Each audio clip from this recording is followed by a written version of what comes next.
பிரியமானவர்களே, எப்படி இருக்கீங்க? நல்லா இருக்கீங்களா? சந்தோஷமா இருக்கிறீங்களா? ஆண்டவர் இயேசு உங்க மேல ரொம்ப அன்பும் கரிசனையும் வைத்து உங்களோட பேசிக்கொண்டே இருக்கிறார்ல தினந்தோறும். இன்னைக்கு ஒரு முக்கியமான சத்தியத்தை ஆண்டவர் உங்களுக்கு சொல்ல போகிறார். எல்லாருக்குமே நம்ம நீடித்த நாளாய் வாழணும் அப்படின்றது ஆசை இருக்கும், அப்படிதானே? எத்தனை வயசு வந்தாலும் மரிக்கிறதுக்கு யாருக்குமே விருப்பம் இருக்காது. 90 வயசானா கூட இன்னும் சில வருஷங்கள் வாழ்ந்தா நல்லா இருக்கும் அப்படின்னு நினைப்பாங்க. 100 வயசானா கூட இன்னும் கொஞ்சம் நான் நீடித்திருந்தா நல்லா இருக்கும். அப்ப ஆயுச நாட்கள் நீடித்திருக்கணும் அப்படின்றதான் எல்லாருக்குமே விருப்பம். அதுக்கு ஒரு காலத்துல நான் வாலிபனா இருந்தபோது ஒரு முக்கியமான ரைட்டர், நல்லா எழுதக்கூடிய பிரபலமானவர் 100 வயது வாழ்வது எப்படி அப்படின்னு புக் வெளியிட்டு இருந்தார். ரொம்ப ஃபேமஸ். அது நிறைய பேர் வாங்கி வாசித்தாங்க. 100 வயசு வாழ எப்படி இருக்கணும், என்னென்ன சாப்பிடணும், என்னென்ன செய்யணும் என்பதெல்லாம் எழுதியிருந்தார். ஆனா என்ன ஆச்சு பார்த்தீங்களா? அவர் 55 வயசு கூட தாண்டல, அவர் இறந்துட்டார். 100 வயசு வாழ்வது எப்படின்னு எழுதினவரே பாதியில இறந்து போயிட்டார். அப்போ அதிக நாள் வாழுவது, நீடித்த நாள் வாழுவது, இதை அறிந்து கொள்ள எல்லாருக்குமே விருப்பம் இருக்குது. அப்படி வாழத்தை எல்லாருமே விரும்புகிறதே நம்ம பார்க்க முடிகிறது.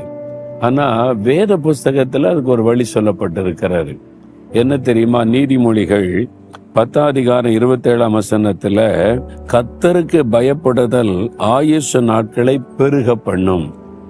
கர்த்தருக்கு பயப்படுதல் ஆயுச நாட்களை பெருக பண்ணும். உங்களுடைய ஆயுச நாட்கள் பெருகணும்னு விரும்புறீங்கல்ல? எல்லாருக்குமே அந்த விருப்பம் இருக்கும். பேரன் பேத்தி பூட்டி கண்டா கூட இன்னொரு தலைமையை பார்க்கணும்னு ஆசை இருக்கும், அப்படிதானே? உண்மை, எல்லாருக்கும் அந்த ஆசை இருக்கும். அப்போ நம்முடைய ஆயுச நாட்கள் பெருகணும், நீடித்த நாட்களா இருக்கணுமானா அதுக்கு தேவனுடைய வார்த்தை, கர்த்தருடைய வார்த்தை ஒரு ஆலோசனை கொடுக்கிறது. கர்த்தருக்கு பயப்படுதல். யாருக்கு இந்த கர்த்தர்? அவருக்கு ஏன் பயப்படுன்னா, அவர் தான் வானத்தை பூமியை உண்டாக்கினவர், நம்மை சிருஷ்டித்தவர். அவரை குறித்த ஒரு பயத்தோட நம்ம வாழ்ந்து கொண்டு வந்தோமானால் ஆயுச நாட்களை அவர் பெருக பண்ணுவாராம். ஏன்னா நம்முடைய ஆயுச நாட்கள் அவர் கையில தான் இருக்குது. அவர் அதை பெருக பண்ணணுமானா கர்த்தருக்கு பயப்படணும். கர்த்தருக்கு பயப்படலன்னு தெரியுமா? பொல்லாப்புக்கு விலகுவது, பாவத்துக்கு விலகுவது. சும்மா கர்த்தருக்கு பயப்படுறேன்னு சொல்லிட்டு இப்ப சிகரெட் அடிக்கிறது, குடிக்கிறது, இஷ்டப்படி வாழ்றது, ஏதோ வாரத்துல ஒரு நாள் பக்தியா சர்ச்சுக்கு போறது, அதல்ல.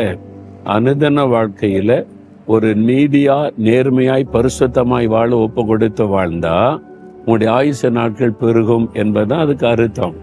அப்ப உங்களுடைய ஆயுச நாட்களை